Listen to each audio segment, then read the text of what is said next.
You know something, guys? When we film this many videos at once, it does make me hungry. And thirsty. Okay. Today's video. What is dark academia? And I'm so glad you asked. First of all,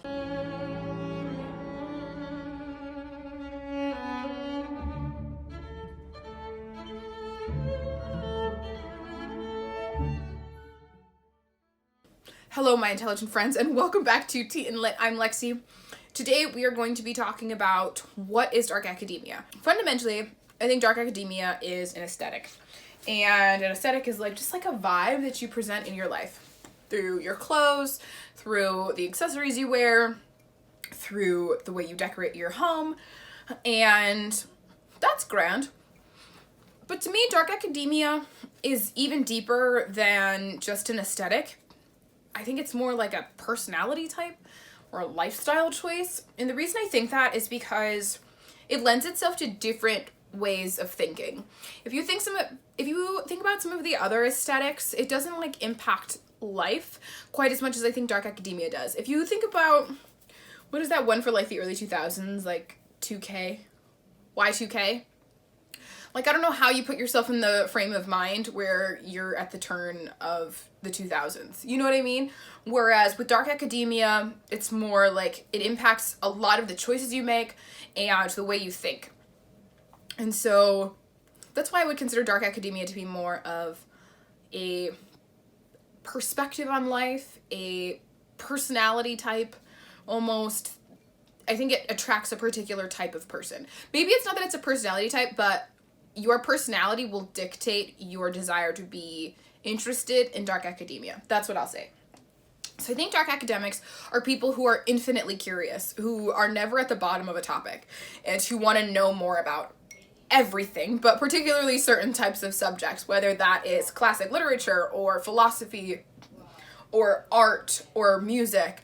I think that dark academics are people who want to expand their mind, and they do that through reading, obviously, but also through discussion with people who also want to know things, who want to expand their minds. I think you can tell somebody else is a dark academic a lot by their clothes, obviously, because that's the aesthetic part of it.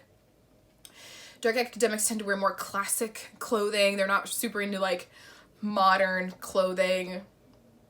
I just don't foresee a dark academic with their midriff exposed, but you will see them in turtlenecks or collared shirts or something like that. My idea of a dark academic aesthetic in terms of fashion choices is very much like a prep school kid. Do they wear sweaters and stuff like that? I think that's the first thing you'll see, and then that could just be any sort of academic or any sort of preppy person. But then you talk to that person and then you kind of know. I don't know if you can tell a dark academic just by looking at them, but I think you can tell a dark academic from talking to them. I'm saying that a lot. I really should stop saying dark academic, dark academia so much. And when you talk to that person, asking them what their views are and how they come to their conclusions, and I think somebody who is affiliated, who feels attracted to this aesthetic, is somebody who does not feel the need to be right all the time, but will just engage in dialogue for the sake of dialogue. You don't have to agree with me on literally anything, but I do want to know why you think the way you think. I think that's a dark academic trait because we're just about the acquisition of knowledge, not so much the execution of our ideas all the time. Unless, of course, our ideas are way better than yours. I don't think you have to be in school to be a dark academic, because learning takes place at all points in our lives for people who want to be learning at all points in their lives. People who are curious are going to be curious whether they're in school or not. People who are curious are going to want to be reading whether it's required of them or not. And are going to be wanting to experience new schools of thought, whether it's presented to them in a structured way or not. Dark academics tend to hang out, you can spot dark academic, at coffee shops, typically with a laptop or book, or both, or at the library, or at used bookstores, or at museums. That's one of my favorite places to go, is the museum. And I'm doing this during the COVID-19 crisis, and all I want is to go to the Art Institute of Chicago. because I haven't been in like so long. I think the thing that makes dark academia a little bit different than some of the other academic aesthetics, like light academia, is that there's sort of a universality to it, but also an undertone of existentialism. Is that right? Is that what I want to say? So I'm going to do a video, either it's up or it will be soon. I will link it when it is, about the different types of academic aesthetics. So there's light academia, there's music academia, art academia. Dark academics drink tea and coffee. We are prone to a need for warm beverages as she drinks. I'll be doing a video on the different hobbies of a dark academic, but they include things like reading, studying, note-taking, organization, discussion, journaling, art, doodling, drawing, visiting special places. I guess fundamentally, any of the academia aesthetics, particularly dark academia, are about asking questions of the world around us and figuring out those answers, period.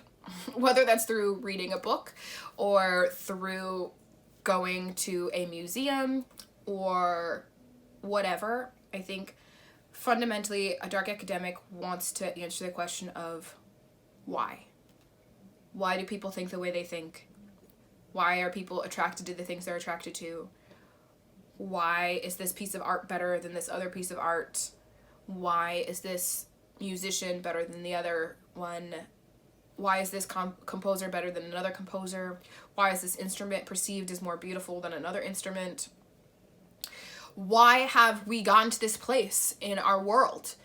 Dark academics certainly have at least a cursory understanding of history, and I think asking the question of where did we come from and how did we get here from there, and how can we continue to push forward is something really important.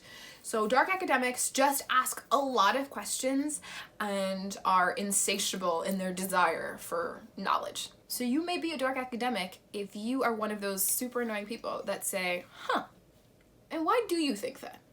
Why do you feel that way? And they get really frustrated when people are like, I don't know, I just do. That's not an answer. I need evidence. I need evidence.